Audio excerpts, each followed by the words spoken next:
It's a vernacular New England style of roof, and although we're out here in New Mexico, the defining feature is that it's an asymmetrical roof line. At this point, anytime you have that kind of asymmetrical peaked roof, it's usually referred to as a salt box. In our case, we did it both for sort of architectural flair and also so that one side of the house would have exactly the right length for a standard solar panel. So the roof is set up to take a whole bunch of solar. So this is our kitchen. What we do is we like to do a single core sort of plumbing infrastructure wall so that your bathroom and kitchen are back to back, minimizing the amount of plumbing, and we're also using that to bias the weight inside the trailer for the best hauling characteristics. But we wanted kind of luxury too. One of the things that bugs me when I visit tiny houses is if they've got a sink that's too small, because I do a lot of cooking personally, so we wanted to have a nice big sink.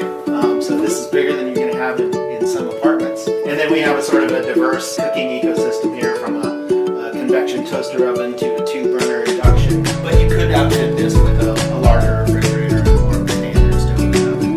These are the options that we chose for this one. We use a single piece stainless steel unit. This fridge is a drawer. It's a drawer situation right here. So it just fits right into the counter.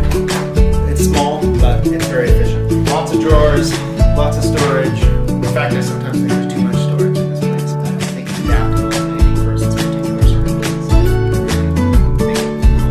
So the bathroom is, it's bound to be small, right? It's in a tiny house like this. But we wanted a different characteristic. We have sort of a Scandinavian wood cabin style interior going on. We wanted to sort of create a whole different environment. So we've got this bright white acrylic in here, which gives you a sort of a modern flair. That's tempered with the same mesquite floors, and then this deep cedar Japanese ofuro style soaking tub. My partner Catherine built this as a little piece of luxury in a small room. So a bit of luxury and some brightness helps to make a small bathroom a lot more livable. This is a composting unit here, Swedish style. Yeah, this unit doesn't currently have holding tanks on it right now. So what you would do is either tie it into a septic, or depending on your location, use a gray water system or add a tank. If, for example, like this unit will end up spending its life probably in New Mexico, you can do gray water, but your kitchen water is considered black water. So what we have pre-installed in the kitchen sink is a valve.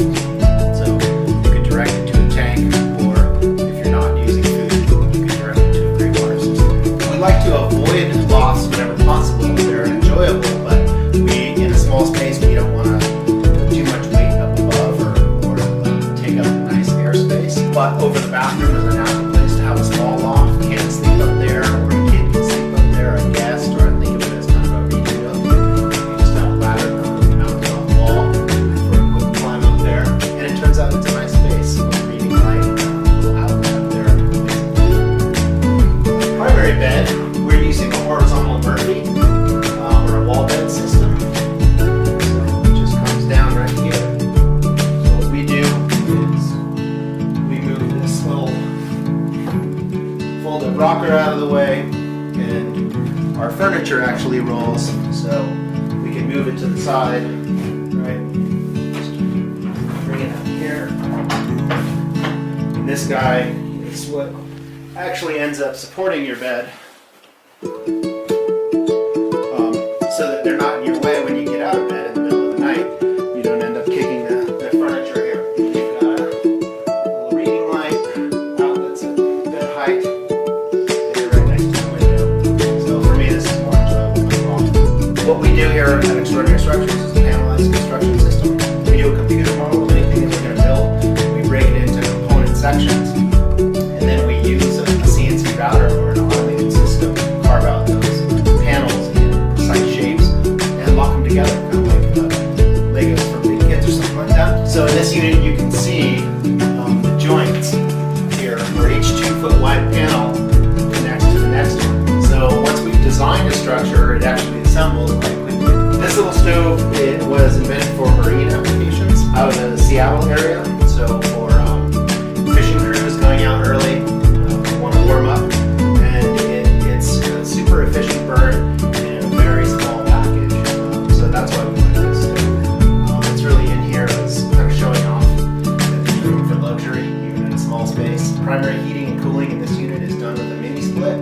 so you don't actually need heat, but it's pretty nice, especially in the winter.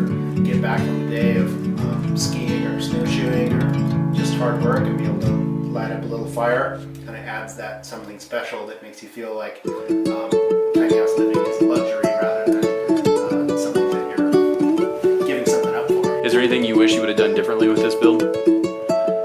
There are some small things, just in the ways we've configured some of the drawers, so I think we've changed some ideas about that, learned some lessons about how to run infrastructure in the most optimal ways, especially if we're not building the whole unit for someone or providing a shell, which is something that we do, how to make sure that it can work really well for electrical and plumbing trades. Part of that is tiny configuration, and part of that is using the analyzed construction system. Overall, I think we're pretty happy. We've got other floor plans that we're working on that are different, but this one has a lot of versatility in it for us. Where do you see the future of this? Do you see this as something that is going to be progressing for many years to come? Or do you see this as something where it's going to be a niche, small market that's always been there, but now they're starting to become more aligned with the thought process of the tiny home? Yeah, I think that there are components of it that are probably niche-y, but I think the idea of smaller, sort of smarter, energy-efficient spaces, a little more minimal, especially for people who realize that they don't need much, but they place a high value on maybe resources that are shared in a community or open space or wilderness. I think it's going to continue to branch out. So I see it